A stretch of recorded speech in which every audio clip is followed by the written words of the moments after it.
Ayan o. Yung mga magigiting na mandirigma. Ang pinaka masipag. Kahit na tirik yung araw ay ito sila o. Nagbababa ng delivering buhangin. 1,500 na sako. Ayan siya o. Yan talaga yung mga tawag dito na tulong-tulong para sa kakaunlad ng trabaho at alang-ala sa mga mahal sa buhay. Iniaalay ang kanilang pagod sa pamilya. At malapit na ang Pasko. Merry Christmas sa inyong lahat, mga idol, mga viewers. Eto sila di ko nababanggitin ang pangalan nila Kitang-kita naman sila Ayan talagang ang bilis Saan ka pa? Paano ka malulugi diyan? Bilis nila Hindi na malulugi yan. Tubong lugaw yan yung pahinanti natin napagod na. Ayan Ayan bilis talaga naman. Talagang nakainom yata ng sting. Talaga pag tubig lang pwede na. Talaga naman.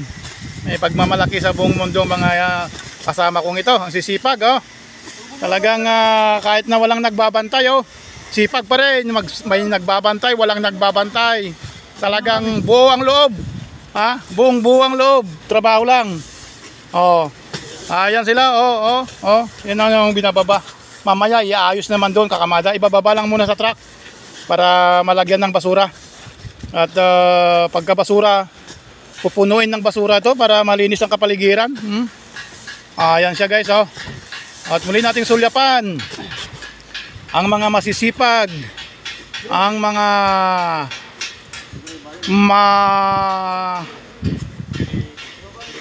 malakas magbuhat, malakas mag-auling. Ayun wala pang 30 minutes ibos na. Yan talaga na tinatawag na tulong-tulong wala pang 30 minutes pagkatapos niyan, lagyan natin ng basura para makagawa ng pull out gate pass. Ayan saglit lang. Talaga naman. Iba talaga pagka masipag hindi na talaga inabot ng 30 minutes ayos. Pwede. Yan ang mga magiging busy employee of the year pagka ganyan. Ayan ayan sige guys, salamat at sa patuloy niyong pagsuporta sa aming live ay ako'y nagkapasalamat sa inyong lahat. God bless you and more power sa inyong lahat. Thank you.